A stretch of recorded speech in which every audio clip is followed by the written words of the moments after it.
Thanks for tuning in to the This Lyric, That Truth podcast. On this episode, Elsie shares very candidly about feelings of depression during pregnancy and not wanting to be pregnant. If you are struggling with fertility or longing to be pregnant, this could be triggering for you. And the episode may not be best for the littlest ears. However, you will gain a healthy understanding of the complex interplay of faith and mental health. Thanks for being along with us today with This Lyric, That Truth. Enjoy my conversation with my friend, Elsie B.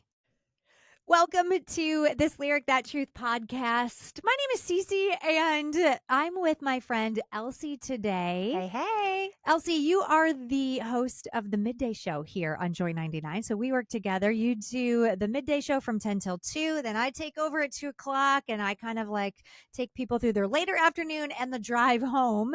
And you might hear us on the radio. You know, we love to keep encouragement going.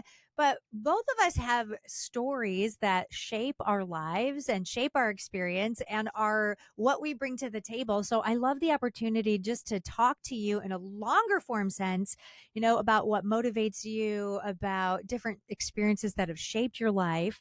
And I love talking to people about different lyrics that show up in these songs we play that really light up our souls. So you've chosen the song Miracle Power from We the Kingdom. And Elsie, I'm wondering if there's a specific lyric in that song that has lit you up and why. Yeah, I love that song because it is about the miracle power of God. And we all want the miracle, right? Yes. Like we pray for the miracle, we believe for the miracle, and sometimes it happens and it's amazing, but sometimes it doesn't. And there's a line in there that says, I may not know what the day may bring, but I know who brings the day. I know there is. I may not know what a day may bring. I know who brings the day.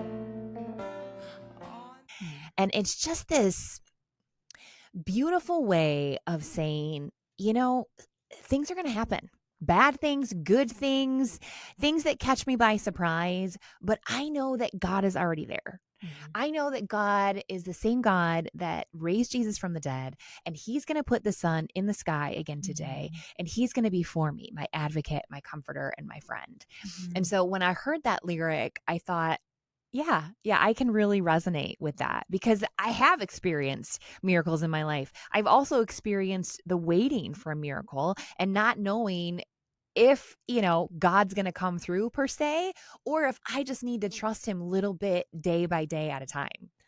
I'm wondering if it would be surprising for people to realize these stories that shape our lives and how intense they can be sometimes. You know, we come on the radio, you know, and sometimes it's just this dose of encouragement and joy, but our lives are not always rainbows and flowers and sunshine. You know, you have been to the deep depths of your faith, crying out to God, needing him for your very next breath. And you just, like you had said, experienced great miracles as well. So give us a little bit of the background. How did you come to our radio station in the first place? What brought you here? Yeah. So I grew up in the faith and studied broadcasting in college. And my senior year of college felt a call to ministry, but at that point did not want to go back and change my major. I was like, nope, I'm not doing that. I'm going to graduate and move on. So actually worked in radio in college and went to seminary. And so from then on, for really the last 20 years, have been in ministry of one form or another. And it's been wonderful. And through that, there's been lots of ups and downs, things in me personally, health issues, things in my family, some addiction issues. I went through a very unexpected and unwanted divorce about 8 years ago.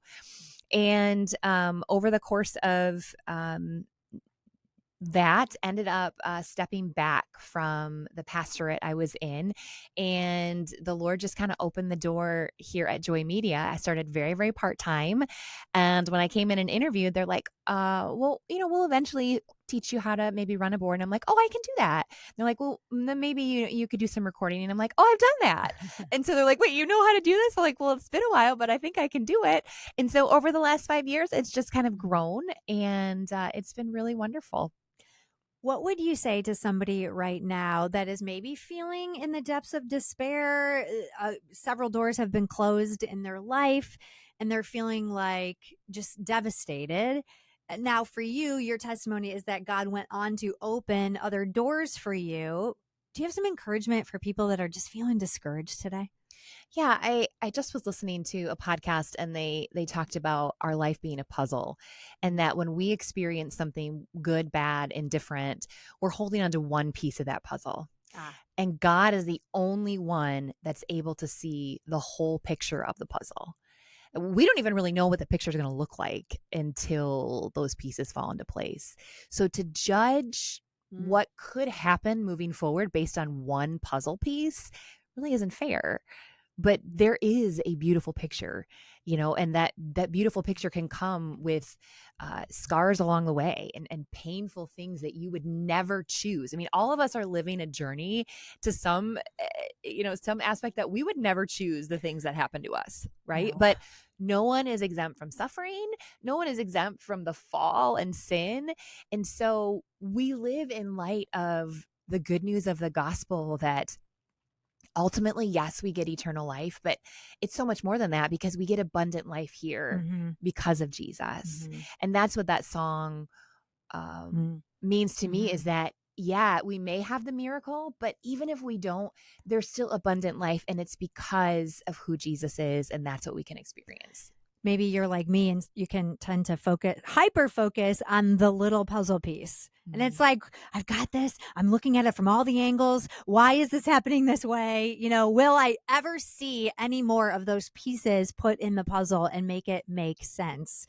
So you had your own puzzle piece going on, and then God opened the door here. And then so slowly and steadily you were taking on more and more tasks. And then a door was open for you to host the midday show. Yeah. What's one of your favorite things about radio, working in radio, broadcasting? What do you love about it? Connecting with people. Yeah. I'm hearing people's stories.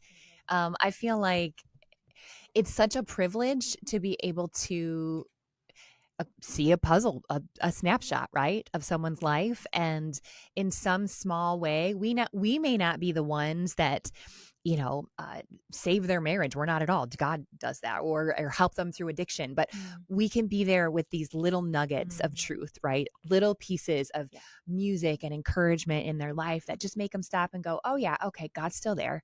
I'm not alone. We're doing this thing together, and I'm going to make it. Yeah. I love that. What's one thing that you find challenging about radio broadcasting? Yeah, sometimes sitting alone in a room with my microphone because I'm an extrovert, and having been a pastor before, it's like I'm used to constantly being around people. So maybe that's sometimes when you come in and you're like, hey, I'm like, hi, I need some people around me. So that's why I really like when people call or text or we do live broadcasts, because it gets, our hearts connected with their hearts. Because when you're teaching, when you're preaching or teaching, you're seeing people's faces. You're seeing them react to you. When you're in radio, you're sitting alone in a room with a microphone. Right. Or you have to laugh at your own jokes. Right. I was listening to a break I did today, and I was like, wow, I was laughing at myself an awful lot there. I must have thought myself was funny. All these little tricks and things. Tell us a little bit about your family. Yeah. So I say that my husband and I are redemptive do-overs. Aww. So we have been married almost 7 years. His name is Bert. He is the finest specimen of masculinity on the planet. And that would make him turn bright red because he doesn't like to be the center of attention. But we... our stories are very similar in that we both were pastors. We both went to seminary. We both were actually previously married for 10 years. And we both went through unwanted, unexpected divorces. We both fought for our marriage. We both never thought that divorce would be an option for us. And yet there we were. Okay. And so then in our late 30s, Bert's early 40s, the Lord just kind of wove our path together and allowed us to meet. And we realized, wow, your story is like almost identical to mine. We want the same things. We're headed the same direction. We're, pulling towards Jesus together. And so we met, we're engaged and married within 8 months. And in that, I gained 2 beautiful bonus sons, Corbin and Caden, who are now 17 and 14. And we were good. Like, I was 38. I had never had children with my first husband and was fine with that. And so we thought, okay, this is good. We're just going to love life. And we were, in a sense, we were living the miracle that we had prayed for, having gone through the pain of a divorce as a pastor. We, about 2 years into our marriage, then I became unexpectedly pregnant. And that was really, really, really surprising because I was not supposed to be pregnant, both from an emotional aspect, but also like the physicality that actually happened was very surprising. Okay. And I was really sad about it. And because I'd never had children before, the congregation I was serving and even people around me were like, "Oh, you must be so excited." And I felt so badly that I couldn't say, "No, I don't really want to be pregnant at all. Like I don't want this." My first trimester was really difficult. I had the hypermesis, so I was sick a lot. And they thought at 12 weeks it would end, and it just kept going. So I had it the entire pregnancy, and had some pelvic issues and some hip issues that made it so I could hardly walk. So it was really, really painful. But the most difficult aspect was my mental health. I do have a family history and a personal history of wrestling with anxiety and depression. But at that place in my life, I had arrived at a really beautiful place of peace through therapy and medication. So that was really well managed.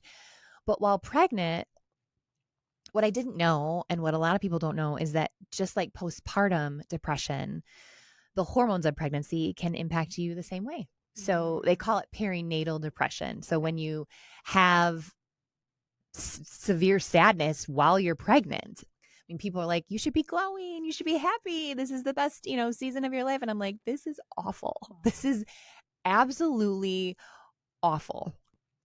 During that time as well, Cece, we had some just really painful trauma at the church I was serving, and that was really difficult. And I got to about 20 weeks pregnant and still was in so much pain and nauseous. And, people would say, like, are you going to register? Do you want to shop for things? And I couldn't even bring myself to do that because it was too overwhelming to me. I couldn't actually think about having a baby. All I could think about was surviving the pregnancy. Okay. I told Bert that it felt like I was living in somebody else's mind and body. Like, this isn't me. I'm a positive person. I'm upbeat. I love Jesus, and I'm just really, really sad. I got to the place where at about 21 weeks, I Googled how to naturally lose a baby. And I told Bert that. It was really shameful for me because I am pro-life. But when you are your mind had gotten to a dark place. Yeah, absolutely. I told Bert, I said, I don't know that I can live. And I don't know that I want the baby to live. And I need help. And he was amazing. He just threw his arms around me and said, like, this is us. You are not alone in this. I know it's your body and your mind, but we're in this together. So I found a program at Pine Rest, and I voluntarily checked myself in, and they have a wonderful perinatal program for women so only one of 2 in the nation. So I did a week-long program there, and that did help. It helped take the ideas of self-harm away, and the looming, like, I'm not going to survive this. Okay. And I felt like I came away with some tools. Okay. I still wasn't looking forward to the baby being born. I just was kind of neutral. Okay. I did need to step back from my job at that point, because of both some things at the church, but also because of what was going on in my body. And I was just kind of in pure survival mode. Like, I just have to put one foot in front of the other. Like the lyric says, I don't know what today's going to bring. I don't even know if I can get out of bed or keep any food down, but I know that God is there. And I never doubted God. I never abandoned God. I just felt like, Lord, I had no idea that it could be this hard. So I went through the rest of my pregnancy, ended up going into labor about 5 weeks early, and went to the hospital, and baby came really fast, like within just a couple of hours. And I remember a nurse saying, like, he's going to be here. He's going to be here soon. Are you excited? And I just was like, he needs to be here. Like, he just needs to get out of my body. And so many people, Cece, I will say this, it was so hard when I would be vulnerable and share with someone that I was struggling. They'd say, just wait till he gets here. Just wait till you see his face. You're going to be just fine. You're going to fall in love. And I thought to myself, okay, that's really nice, but you don't know what's going on inside my head. And you actually don't know that. What if I don't? What then? But I was too afraid and too ashamed to say that out loud. Pausing down a second, because what we're learning through this podcast and talking to, like, we talked to a woman who wrote a book about grief, and we say things we think that are the right things to say. What would have been a better response of people when you said that to them? Yeah, I had one friend say,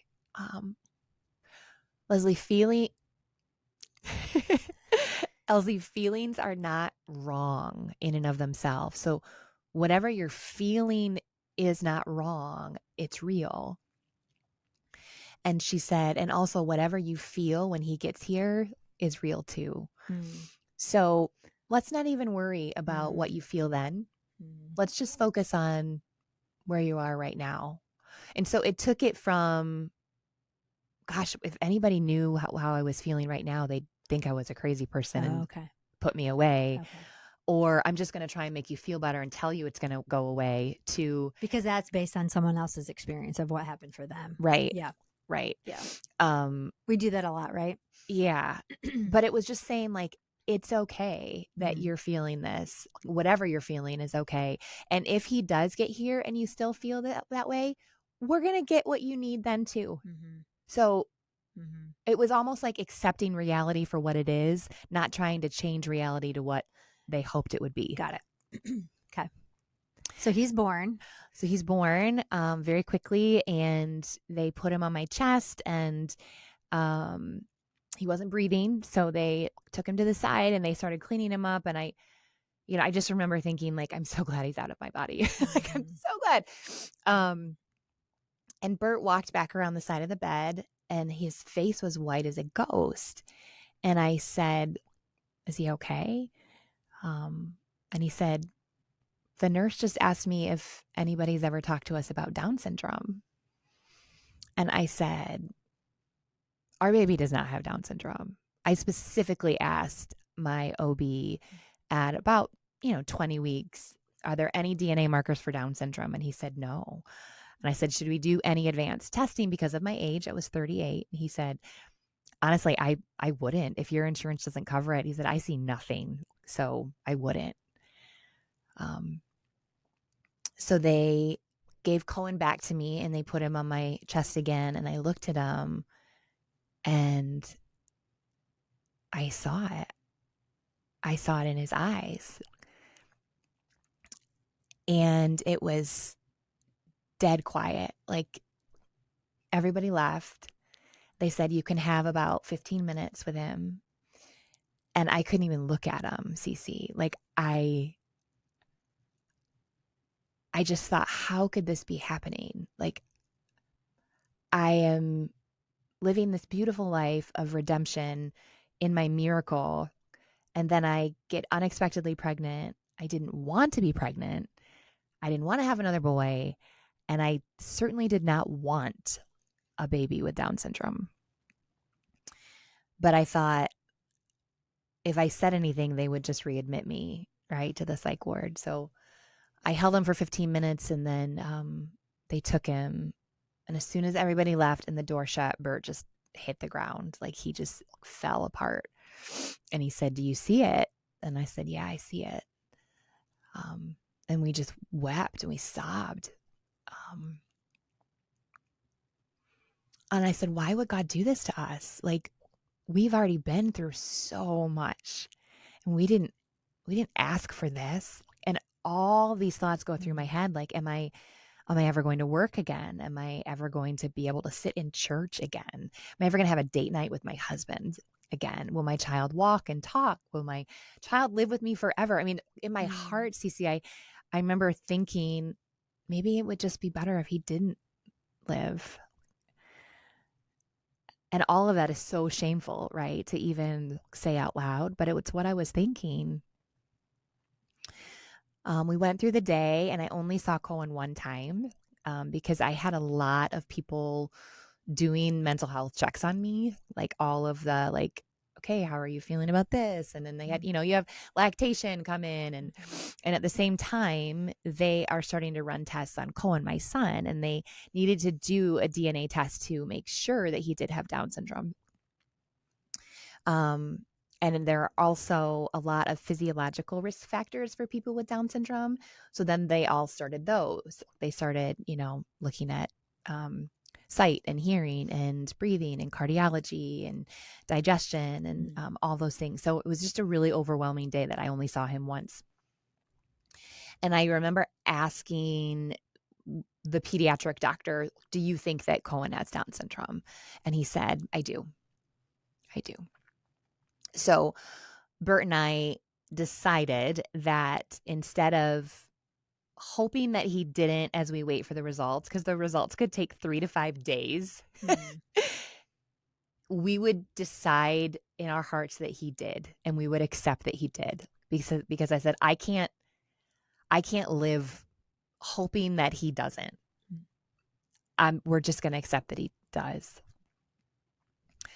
And I cried off and on most of the day. We didn't have any visitors. We didn't tell the big boys. And after a long day, Bert left about 11 p.m. and he went home to sleep. And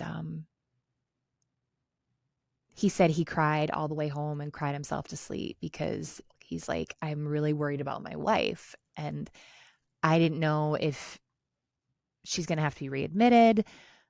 I didn't know if I was going to have to take off work to take care of our baby.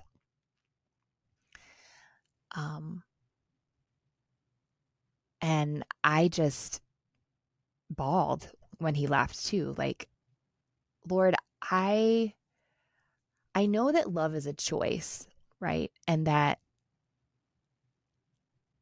through God's love, we're able to love. But I was like, Lord, I don't feel anything. And my fear of what if I don't feel anything like everybody said I would was actually happening in those moments. And I was like, how am I supposed to do this? Like, I didn't even want to be a mom to begin with. And now I'm the mom of a special needs kid.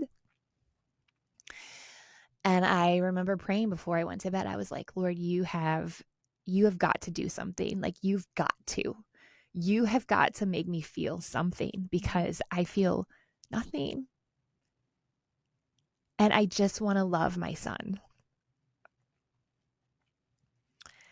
And I went to bed and I woke up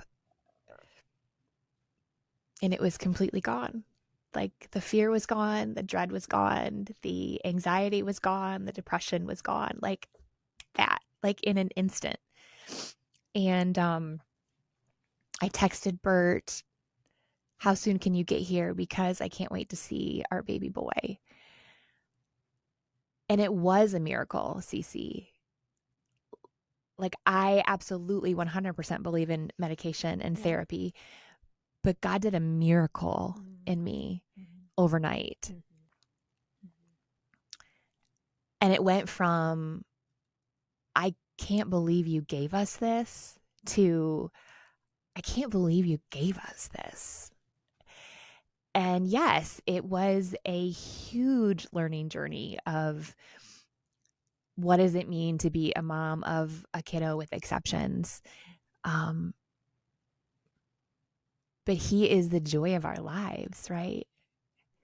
And I think about the sweetness of the Lord in that I told God that I didn't want this. And yet he is the best gift that I've ever been given. And like, I would have never chosen this, but God said, just you wait and see how good it's going to be and how beautiful it's going to be. And it is. And he is. And those feelings just came flooding in a way that I didn't imagine and that I didn't experience at first. And now, had I known what I know now, when they said your child has Down syndrome, I would have been like, wow, we hit the jackpot. And that's what I do say to people that have a diagnosis. I say, welcome to the family, a family that you never would think to self-select, but once you're in, you can't imagine life without. So when I think about that song lyric, I think about that night when I went to bed, and I think, Lord, I'm praying for the miracle. But even if you don't, I'm going to wake up tomorrow and know that you're already there. Yeah. I think it's interesting that you didn't pray for God to change him. You didn't pray for God to change your little boy, but you prayed for God to change you. And he did. And I go back to what you said at the beginning of the podcast about just this little puzzle piece. We only can see in part. What is that Bible verse? See in part, but God knows in full, you know? And what encouragement do you have for people that have just received that devastating diagnosis, or that devastating loss of their marriage, or the devastation in their job, all things that you've walked through? And even in dealing with mental health issues and a spiritual crisis, it's trite, right, to say, well, everything's going to work out, because we can't see that next day, you know? And sometimes it happens immediately and you wake up the next day and the things are gone. And sometimes it's like a really long journey. Yeah. How do you keep faith going through all of that? The verse that Bert and I cling to, it was our wedding verse, is Ephesians 3:20 and 21. Now to him who's able to do exceedingly abundantly more than we can ask or imagine. And, you know, that is what God promises us, that he will do more than we can think and imagine. And so when I look at some of the worst experiences of my life, like you said, the divorce, the chronic pain, the loss of a job, the, you know, diagnoses, the addiction in my family, all those things, I think, you know, those have actually been some of the most beautiful things in my life because God met me in them. And God doesn't waste a thing. And even if I hadn't met Bert, and even if I wasn't given Cohen, God is the immeasurably more. Right. Like his presence and who he is so much more. And so we have a God that's incapable of giving bad things to his kids. It's all a gift, right? All of it's a gift. Yeah. Every good and perfect gift comes from the Father of lights. Yeah. Even though it doesn't look or feel good at the time. Whew. How is Cohen today? tell me about him today. He's amazing. You do smile from ear to ear every time you talk about him. He is amazing. He is 5 years old. He has been in typical preschool. He will be in a typical class room next year, young fives. And he is a little walking miracle. He's defying the odds. He's had very few health issues. But, even if he did, it wouldn't change the way we love him, of course. But he is the brightest spot in our lives, a continual source of joy, a little stinker too, of course. I wish that everybody could love someone with Down syndrome, because I feel like they see the world as we should. Like everything is just the best. Everything. Whether it's playing with Peppa Pig or going to get ice cream or reading a story before bed, like everything is the best with him. And it's wonderful. I would not change a thing even if I could. What is something that would surprise people to know about you? Ooh, when we talked with Brooke on the podcast, she said that it would surprise people to know that she loves practical jokes. One time she came into her radio station and she switched out all the coffee for decaf. And that's quite surprising. So is there anything that people might be surprised to learn about you from what we know about you on the radio, or what maybe interact with you on social media? I know you love your little boy like crazy, and your husband too. Yeah. I do not like sports at all. Like I am not athletic. I have to work hard even to work out. I don't like, people are like, oh, I just love to get out there and move. I was like, I like to sit. Like, I don't like to be sweaty. I don't like to be in pain. I don't like to change my clothes. I don't like to be out of breath. So like, that really rules out everything athletic. Like, give me a microphone, I'll sing. Dancing's great. I was a dancer. But still, like, it's just different. And so sports are really hard for me. And all of my big boys do 3 sports year round. My little one, of course, is going to follow in their footsteps. My husband loves sports. So it's just like, it's a funny joke, because I'm like, I don't even know what's going on. And I tease them that my phrase is that whatever's happening, you can yell good hustle, and it works, because even if it's good or bad, if you yell good hustle, like, it works. I have learned the phrase at the baseball games after they have a strike. You just go, now you saw it. Now you saw it. Now you saw it. That's my thing. Well, you saw it. Next time, you'll be able to hit it or spike it or kick it. Now you saw it. Now you saw it. Thanks for being with us today, Elsie. My pleasure. Thanks for listening to today's episode of This Lyric, That Truth. If you were inspired by today's conversation, feel free to share it with a friend and leave a 5-star review. If you're looking for more hope and encouragement in your music, download the Joy Media mobile app for free wherever you download your apps. I'm Ceci, and I so look forward to sharing more in-depth conversations with you as we talk about the lyrics that encourage us and shape our lives. Meet me back here next week for another episode of This Lyric, That Truth.